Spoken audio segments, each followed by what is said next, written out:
Professor Helen Rees is one of our country's top female scientists. She and her husband, fellow Dr. Fazel Randera, fought against the inequalities of the health system under apartheid South Africa and endured persecution as a mixed-race couple.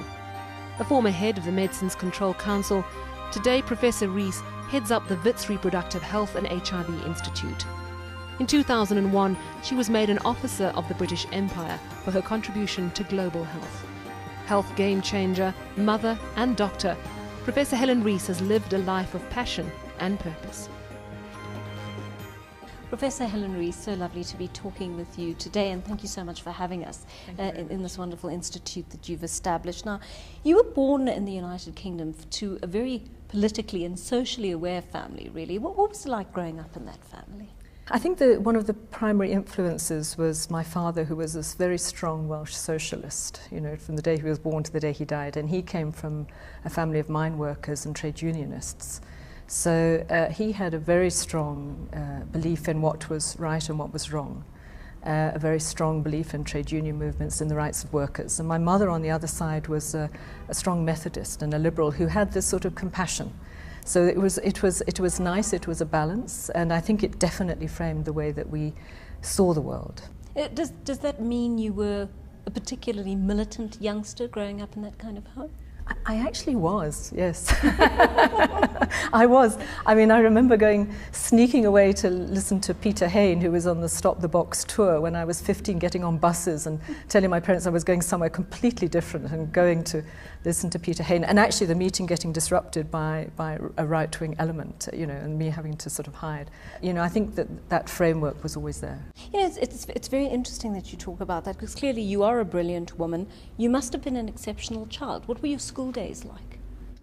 They were, I think, quite ordinary. I went to an ordinary primary school and I went through the state school system in the United Kingdom.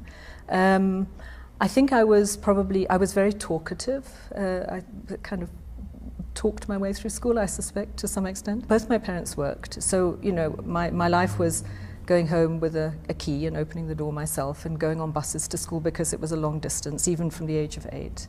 Being in classes in those days where I was in classes of 50 children. So, you know, it was an ordinary school life. I think I was fortunate to go to a good secondary school, and I think that speaks to the importance of education for women. Just how big was your family? Small. No, I have one sister, but both of us became doctors. That's interesting. Was that your mother's influence? That was her influence. You know, she was a frustrated doctor. She taught cookery and had always wanted to be a doctor, but then the war came and she was young and there was no money in the family. So she ended up teaching and was a good cook and a good seamstress, neither of which I've inherited. But there are other fantastic things you can do. I mean, after school you went to study at Cambridge, but interestingly you combined these two aspects of your upbringing as well. You've got a medical degree, of course, and then you go for a master's degree in political or social and political sciences. How did the combination of those mold you as an individual? Well, you know, I was fortunate. Cambridge University, I went to an all-women's college. There were 3 women's colleges there in those days and about 20 men's colleges. So I was fortunate because the degree that you do in medicine at Cambridge allows you to do a master's degree in anything you want, in the whole, so you can choose what you want. And I did social and political sciences. I did a thesis looking at women and women's health. We set up a thing called Reds in Medicine, it was called, but it was Medicine in Society, where we got a whole lot of people talking about the context of medicine in the larger world and how social context determines health. You also went on to begin your medical training. You were busy with that in London in the 1980s, and that was when you met your political activist husband. Well, he wasn't your husband at that point, no. But what was it that attracted you to each other? Your mutual bent towards activism, perhaps? Yes, I mean, it was interesting. It was my first intern job, and we were in the south of London. And before I ever met him, I had all these people describing him to me, saying, "Oh, you're really going to get on, you two, you're really going to get on." He was on holiday. The first time I ever set eyes on him, I mean, he does what he frequently does in life, which he came through a door laughing with a very loud laugh. And he was massively striking individual, very tall, long dark hair, long black beard, and imposing as a personality. And I think it was, we had a political allegiance. I've been very involved and interested in the anti-apartheid and very concerned about what was happening and what could be done. So I think we rapidly got together, as they say, and the rest was history. We first went to work in Zimbabwe immediately after independence, and we came down here. We came down a couple of times, drove across the border, and I mean, it was, I was a little Welsh white woman crossing the border and coming into apartheid South Africa in a mixed relationship into a completely different milieu. I mean, I was working in Zimbabwe, so I had that as a backdrop. There were many things that were shocking, but there were many things that were very funny.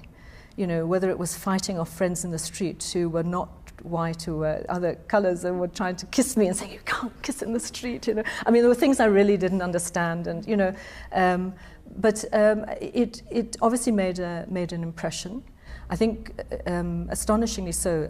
The many friends that I met during those early years are still friends, and everyone welcomed you in. It wasn't that they said, "Oh, she's foreign. What do we trust her? What is she going to be doing in the context of our struggle?" It wasn't like that at all. It was, you were immediately accepted. You were part of a broad resistance movement that was going on within the community. What do you feel when you look back at those years? There are images of you heavily pregnant, working in Alexandra Township. What do you feel was your greatest contribution to the struggle at that time? When Fazel and I came back into South Africa, we joined NAMDA, which was the National Medical and Dental Association. And at that time, there was an emergence of really three very important anti-apartheid structures. There was a health workers structure, there was one for psychologists and social workers, and there was NAMDA, which was for doctors and dentists in particular. And so we joined NAMDA, and that, I think, was an incredibly important crucible. Though that movement, which was opposing apartheid health in South Africa, was extraordinarily important. And I think through that, I managed to do something because of NAMDA, things that by oneself none of us could have done. We did it because of the power of that organization and the collective of those three organizations. But that almost officially turned you into a political activist. Yes. I mean, did you intend to become a political activist? Was that the idea? When I look back, I don't think I was very good at setting those kind of life targets. Some of these things happen, but I was already politically active and politically aware, but becoming a political activist, I think, was such a normal progression if you found yourself here. I mean, I worked with, working with colleagues, we were looking after detainees who'd been tortured. And I worked with one colleague who was a general practitioner. We worked together, and eventually it got too much for us. We were seeing too many victims of torture. And then through these various structures and through NAMDA, we set up a whole outfit that really formally looked after both the physical health, the mental health, the social well-being of people coming out of prison who had been politically detained. So yes, I became a political activist, very strongly so, but I did it very much in the context of a growing movement.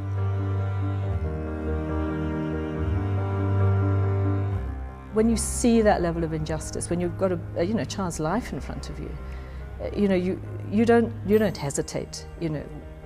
Who would hesitate but to say you are going to actually save this child?